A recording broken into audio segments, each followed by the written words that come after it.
Baik, bismillahirrahmanirrahim. Assalamualaikum warahmatullahi wabarakatuh. Perkenalkan, nama saya Muhammad Rizky Hanafi, saya dari kelompok 45.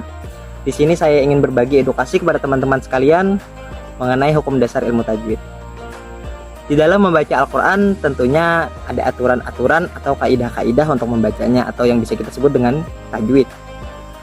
Mempelajari ilmu tajwid hukumnya adalah fardu kifayah. Namun, mengamalkan ilmu tajwid ketika membaca Al-Quran hukumnya adalah fardu ain. Oleh karena itu, alangkah baiknya jika kita mempelajari hukum-hukum dasar ilmu tajwid tersebut. Ketika 28 huruf hijaiyah bertemu dengan nun sukun atau tanwin, maka akan ada 4 hukum tajwid di dalamnya, yaitu izhar, idgham, iqlab, dan ikhfa. Untuk mempersingkat waktu, langsung saja kita masuki ke pembahasan yang pertama, yaitu izhar. Izhar secara bahasa artinya jelas. Izhar terjadi apabila nun sukun atau tanwin bertemu dengan 6 huruf hijaiyah, yaitu hamzah, ha, kho, ain, dan ghain. Bagaimana cara membacanya?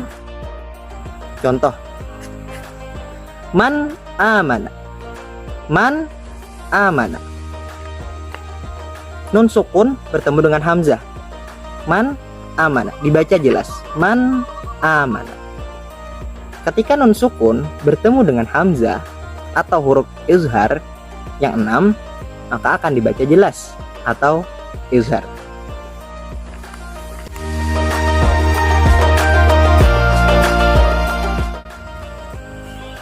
Hukum tajwid yang kedua yaitu idgham.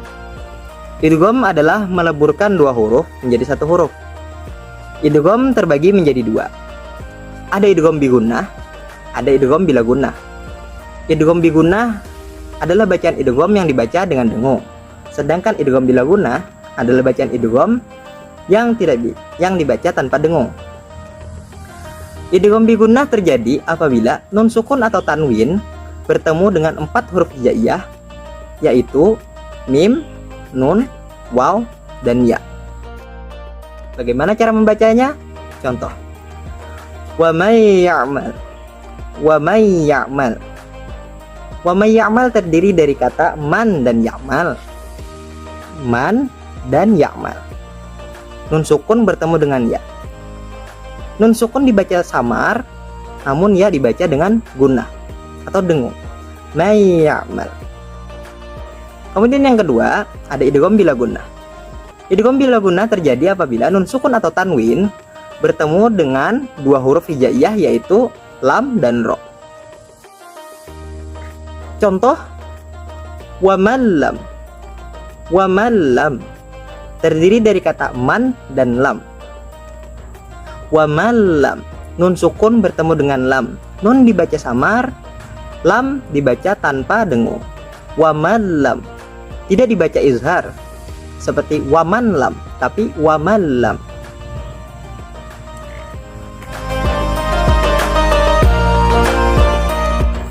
Hukum bacaan tajwid yang ketiga adalah iqlab. Iqlab adalah merubah bacaan nun sukun atau tanwin menjadi huruf mim ketika bertemu dengan 1 huruf hijaiyah, yaitu ba. Bagaimana cara membacanya? Contoh: mim ba'di. Mim ba'di dari kata min dan ba'di. Mim ba'di. Nun sukun bertemu dengan ba. Nun sukun diubah cara bacanya menjadi mim. Mim ba'di. Catatan untuk iqlab: ketika membaca iqlab, bibir atas dan bibir bawah itu saling bertemu, tapi tidak ditekan dengan kuat. Tidak dibaca mim ba'di, tetapi mim ba'di. Baik, untuk hukum tajwid yang terakhir yaitu ikhfa. Ikhfa adalah membaca samar nun sukun atau tanwin menjadi bacaan izhar dengan gunnah apabila nun sukun atau tanwin tersebut bertemu dengan 15 huruf terakhir sisa daripada hukum izhar, idgham, dan iqlab. Izhar ada 6 huruf, idgham ada 6 huruf dan iqlab ada 1 huruf. Total ada 13. Karena huruf hijaiyah ada 28, artinya 15 sisa daripada 28 tersebut adalah huruf ikhfa. Bagaimana cara membaca ikhfa? Cara membaca ikhfa adalah seperti ingin mengucapkan huruf eng tapi tidak terlalu ditekan. Contoh, mekum, mekum. Ada nun sukun bertemu dengan huruf kaf. Huruf kaf merupakan salah satu daripada hukum ikhfa. Mekum. Nun sukun dan kaf dibaca samar. Ada dengung namun tidak jelas. Mekum. Itu adalah contoh daripada ikhfa. Baik teman-teman, selesai sudah kita mempelajari 4 hukum tajwid dasar, yaitu mulai dari izhar, idgham, iqlab, dan ikhfa. Semoga dengan edukasi yang saya bagikan kepada teman-teman ini dapat bermanfaat bagi teman-teman sekalian dan teman-teman dapat mengamalkannya ketika membaca Al-Quran agar bacaan kita lebih sempurna lagi. Terima kasih banyak atas perhatiannya. Salah hilaf mohon maaf.